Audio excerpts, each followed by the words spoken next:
नमस्कार दोस्तों, स्वागत है आपका प्रिंस एजुकेशन अड्डा चैनल पर। आज हम आपके लिए लेकर आए हैं 10वीं विज्ञान के 30 महत्वपूर्ण एमसीक्यू प्रश्न जो बार बार बोर्ड परीक्षाओं में पूछे जाते हैं। यदि आप बोर्ड एग्जाम में अच्छे अंक प्राप्त करना चाहते हैं तो आप इस वीडियो को अंत तक जरूर देखें। और हाँ, वीडियो को लाइक करें, शेयर करें, चैनल को सब्सक्राइब नहीं किया तो चैनल को सब्सक्राइब करें ताकि हमारे सभी वीडियोज का नोटिफिकेशन आप तक पहुंचता रहे। चलिए बिना देर किए हुए शुरुआत करते हैं आज की इस महत्वपूर्ण सेशन की। तो दोस्तों, यदि आपको यह वीडियो पसंद आए एक प्यारा सा कमेंट जरूर कीजिएगा। चलिए देखते हैं पहला प्रश्न हमारा क्या है। तो पहला प्रश्न हमारा है, पानी का अणुसूत्र क्या होता है? तो पानी का जो अणुसूत्र होता है वो होता है H2O। तो इसका राइट ऑप्शन हो जाएगा ए ऑप्शन, सही हो जाएगा। चलिए अगला प्रश्न देखते हैं। कह रहा है कि गति की दर क्या कहलाती है? गति, दूरी, वेग या त्वरण?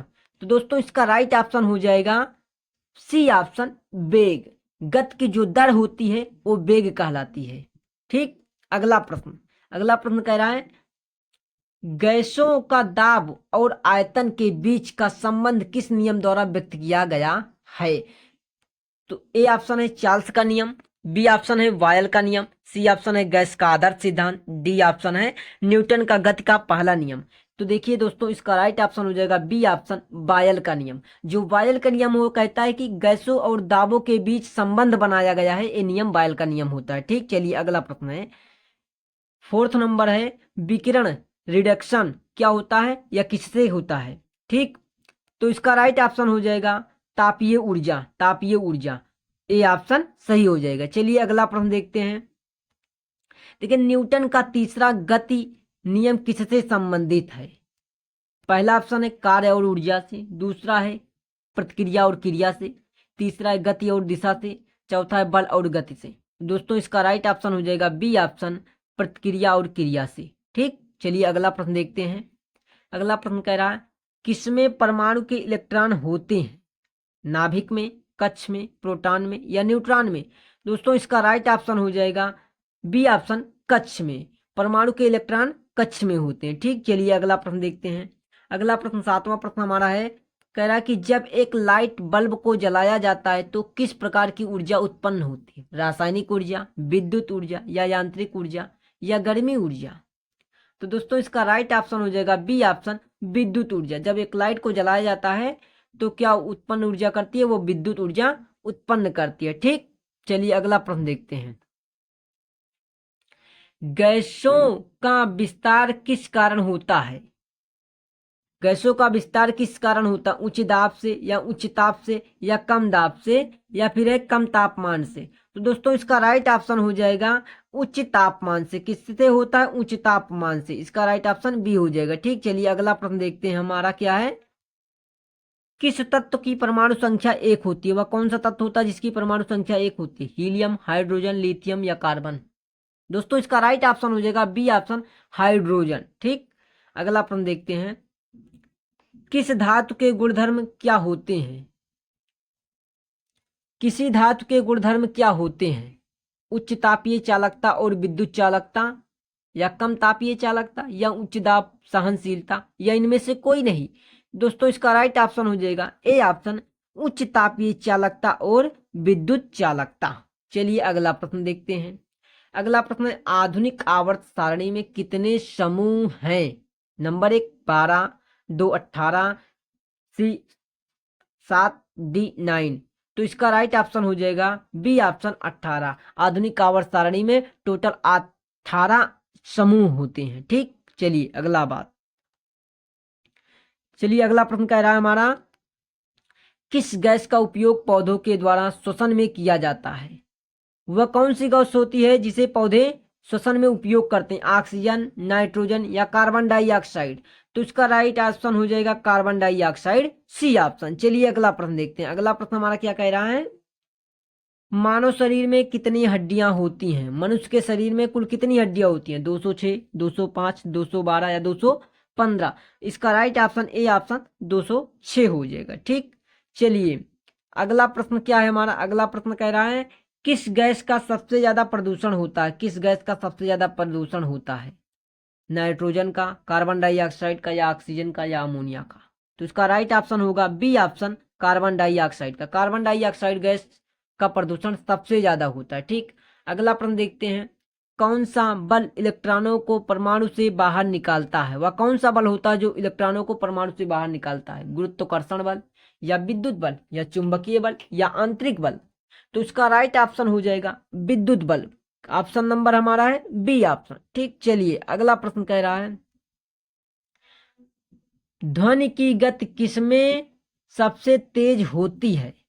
पानी में, हवा में, लोहा में, या फिर लकड़ी में?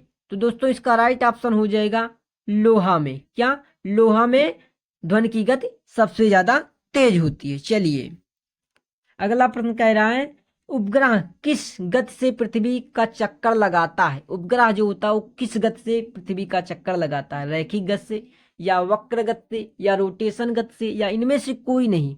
दोस्तों इसका राइट ऑप्शन जो होगा वो होगा बी ऑप्शन, वक्र गति से। जो हमारा उपग्रह होता है वो पृथ्वी का चक्कर वक्र गति से लगाता है। अगला प्रश्न क्या है हमारा? अगला प्रश्न है, सबसे हल्का गैस कौन सा है? हाइड्रोजन, नाइट्रोजन, ऑक्सीजन, या हीलियम? तो इसका राइट ऑप्शन हो जाएगा हाइड्रोजन। हाइड्रोजन जो होता है सबसे हल्का गैस होता है। ठीक, अगला प्रश्न कह रहा है, अगला प्रश्न हमारा है, शक्ति का एसआई मात्रक क्या होता है?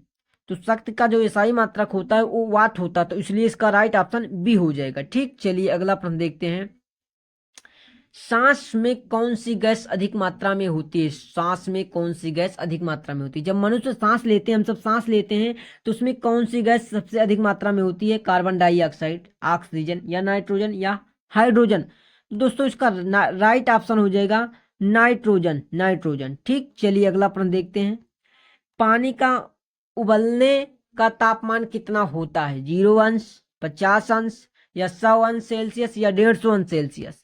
देखिए दोस्तों इसका राइट ऑप्शन हो जाएगा 100 अंश सेल्सियस। सी ऑप्शन इसका करेक्ट होगा। चलिए अगला प्रश्न देखते हैं, मानव शरीर में कितने प्रकार के रक्त कोशिकाएं होती हैं? 3 प्रकार, 4 प्रकार, 5 प्रकार, या 6 प्रकार? तो देखिए इसका राइट ऑप्शन जो होगा बी ऑप्शन, 4 प्रकार। मानव रक्त में 4 प्रकार की रक्त कोशिकाएं होती हैं, अर्थात मानव शरीर में 4 प्रकार की रक्त कोशिकाएं होती हैं। चलिए अगला प्रश्न देखते हैं, कौन सा यांत्रिक ऊर्जा का रूप नहीं है? गतिज ऊर्जा, संपीड़न ऊर्जा, या स्थितिज ऊर्जा, या ताप ऊर्जा? ठीक, तो इसका राइट ऑप्शन जो हो जाएगा वो हो जाएगा डी ऑप्शन, ताप ऊर्जा। ठीक, अगला प्रश्न देखते हैं, तो अगला प्रश्न हमारा 24 नंबर का प्रश्न है, विद्युत धारा का एसआई मात्रक क्या है? वोल्ट, एम्पियर, ओम, या जूल? दोस्तों इसका राइट ऑप्शन जो होगा बी ऑप्शन, एम्पियर। विद्युत धारा का जो एसआई मात्रक होता है एम्पियर होता है। ठीक, चलिए अगला प्रश्न देखते हैं, कह रहा किस घटना में ऊर्जा का रूप बदलता है? वह कौन सी घटना है जिसमें ऊर्जा का रूप बदल जाता है? घर्षण में, तापीय संचार में, या रासायनिक प्रतिक्रिया में, या इनमें से सभी में? दोस्तों इसका राइट ऑप्शन जो होगा इनमें से सभी, डी ऑप्शन होगा, क्योंकि घर्षण बल, तापीय संचार और रासायनिक प्रक्रियाओं, ये तीनों चीजों में ऊर्जा का रूप बदल जाता है। ठीक, चलिए अगला प्रश्न देखते हैं, कह रहा स्वास्थ्य की परिभाषा किसने दी थी? स्वास्थ्य की परिभाषा किसने दी थी? WHO ने, या फ्लेमिंग ने, या आइंस्टीन ने, या रदरफोर्ड ने? तो दोस्तों इसका राइट ऑप्शन जो होगा ये होगा ए ऑप्शन, WHO ने जो किया था वो स्वास्थ्य की परिभाषा दी थी। चलिए अगला प्रश्न देखते हैं, अगला प्रश्न हमारा क्या है, पानी की पृष्ठ तनाव का कारण क्या है? पानी का पृष्ठ तनाव का कारण क्या है? आणविक बल, गुरुत्वाकर्षण बल, या संवेग संरक्षण, या विद्युत बल? तो दोस्तों इसका राइट ऑप्शन जो हो जाएगा वो हो जाएगा ए ऑप्शन, आणविक बल। चलिए अगला प्रश्न देखते हैं, अगला प्रश्न क्या है हमारा, प्राकृतिक संसाधनों की बचत किससे संबंधित है? जलवायु परिवर्तन, ऊर्जा संरक्षण, प्रदूषण नियंत्रण, या इनमें से सभी? तो दोस्तों इसका जो राइट ऑप्शन हो जाएगा वो राइट ऑप्शन होगा हमारा बी ऑप्शन, ऊर्जा संरक्षण से संबंधित है। ठीक, चलिए अगला प्रश्न देखते हैं, अगला प्रश्न हमारा क्या है, कौन सी ऊर्जा परमाणु विखंडन द्वारा प्राप्त होती है? वह कौन सी ऊर्जा होती है जो परमाणु विखंडन द्वारा प्राप्त होती है? पहला ऑप्शन है रासायनिक ऊर्जा, दूसरा है तापीय ऊर्जा, सी है परमाणु ऊर्जा, डी है विद्युत ऊर्जा।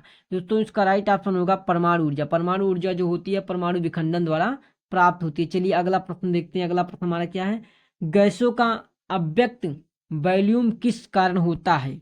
कणों के बीच का स्थान जो होता है उसके कारण, या कणों के बीच संपर्क, या तापमान परिवर्तन के, या दाब परिवर्तन के? तो दोस्तों इसका राइट ऑप्शन जो होगा राइट ऑप्शन होगा कणों के बीच स्थान। जब कणों के बीच स्थान होता है तो अव्यक्त वॉल्यूम बढ़ जाता है, गैसों का अव्यक्त वॉल्यूम बढ़ जाता है। ठीक, तो दोस्तों ये थे टॉप 30 क्वेश्चन जो आपकी परीक्षा के लिए बहुत ज़्यादा इंपॉर्टेंट हैं। तो वीडियो पसंद आई तो वीडियो को लाइक कीजिएगा, शेयर कीजिएगा। चैनल पर नए, चैनल को अभी तक सब्सक्राइब नहीं किया तो चैनल को सब्सक्राइब कर लीजिए। मिलेंगे हम आपको ऐसे ही इंपॉर्टेंट एमसीक्यू के साथ आपको अगली क्लास में। तब तक के लिए आप सभी को धन्यवाद।